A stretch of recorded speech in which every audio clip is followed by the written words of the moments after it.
Ladies and gentlemen, huge revelation here. New York Post 2018 letter shows Michael Cohen lying to feds about Stormy Daniels' payment. The New York Post article will be below. This is absolutely huge. If they indict him, they won't convict him because of this letter, and the letter contradicts everything that he's been saying. We know that he's on record as saying that the money to Stormy was not a violation of FEC laws. Michael Cohen has stated that, but we never knew, the world never knew that he actually wrote to the FEC. The letter obtained by the Post on Wednesday emerged as the disbarred lawyer appeared poised to become the star witness in an unprecedented criminal case against ex-boss former President Donald Trump. In the letter, Cohen told the FEC that he used his own personal funds to facilitate a payment of $130,000 to Miss Stephanie Clifford, a.k.a. Daniels, in 2016. And then he wrote, neither the Trump organization nor the Trump campaign was a party to the transaction with Miss Clifford, and neither reimbursed Mr. Cohen for the payment directly or indirectly.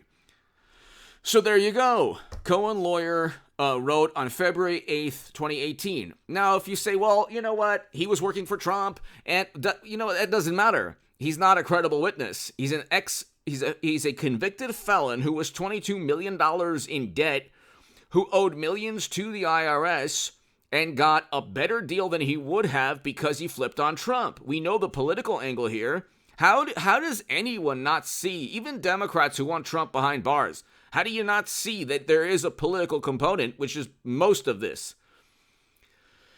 Most of this is Democrats in New York, Tammany Hall, going after a political rival. They would never treat a fellow Democrat in this manner. Hunter still hasn't been indicted, and there are numerous crimes in that laptop, not just financial. There are numerous other crimes. He hasn't been indicted for anything within that laptop, and the laptop is actually not only genuine, Hunter's suing the laptop repairman and Giuliani, I think, or others, because of the information that's actually truthful within the laptops. It's really bizarre. He's like suing within the lawsuit. He's telling the world, yeah, all that information is accurate. Like, well, if that's true, there are felonies within that laptop, according to the New York Post. Ted Cruz, Chuck Grassley, James Comer, Jim Jordan. So the House Oversight, House Judiciary Committee, New York Post reporting, Daily Mail reporting, the reporting of other publications, the Federalist, other publications. There are felonies there. Then you have Hillary Clinton. I think she'll be the 24 nominee, actually, for the Democratic Party.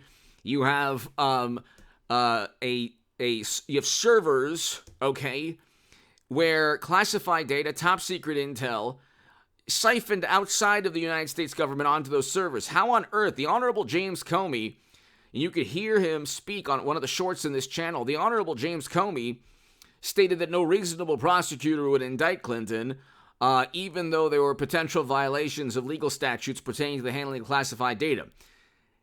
They're trying to say that Trump mishandled classified data. He was a former president, okay? There's precedent there also in terms of other presidents doing very similar things.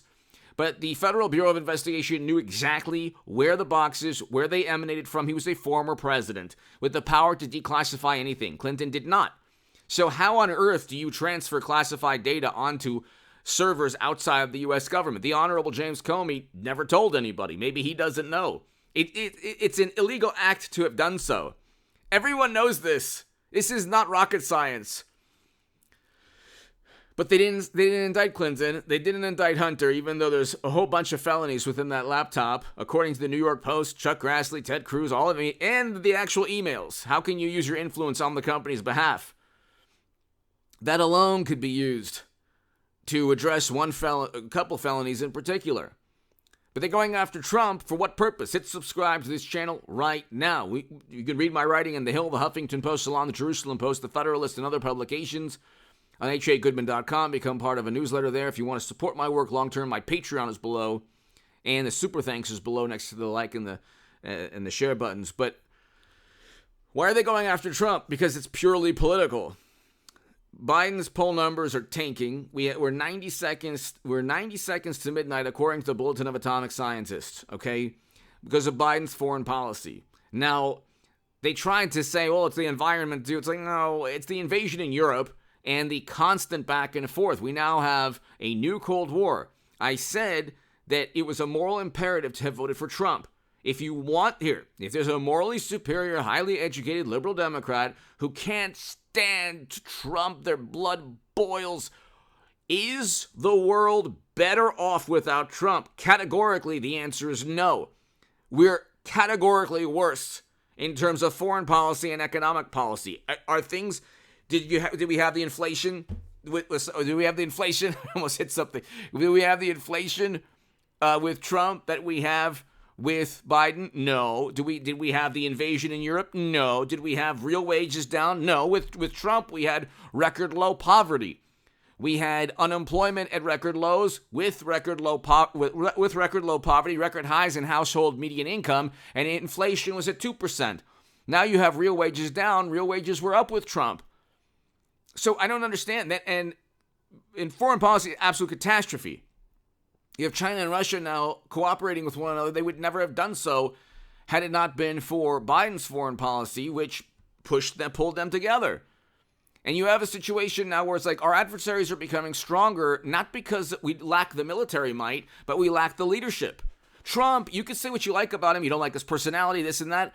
His leadership was 1,000,000 times better than what we have now. Doha Agreement, Abraham Accords, first president to step foot in North Korea. If you want to blame him for you-know-what, his last year in office, well then ask, what did Andrew Cuomo do? There's video and there's statements and testimony of every single person that where media says, oh, did a better job than Trump. Every single one of them had the same reaction. And so when they say, well, Trump didn't take it seriously, first of all, nothing Trump said would be taken seriously by media anyway or by Democrats. Let's say he said, do this, do that. They would do the opposite. So I don't understand the focus on what he said. He wanted to open up the economy a lot sooner. That would have been we would have been better off. Shutting down economic activity was the worst thing to ever happen to this country in terms of an economic sin in modern U.S. history. It was we had toilet paper, we had a run on toilet paper, and now we have a run on the banks. So what is it that they're going after this man? He didn't work with the Kremlin. He didn't pressure people in Georgia. He didn't mishandle classified documents. He didn't, tell people to commit crimes in January. He used the word peaceful.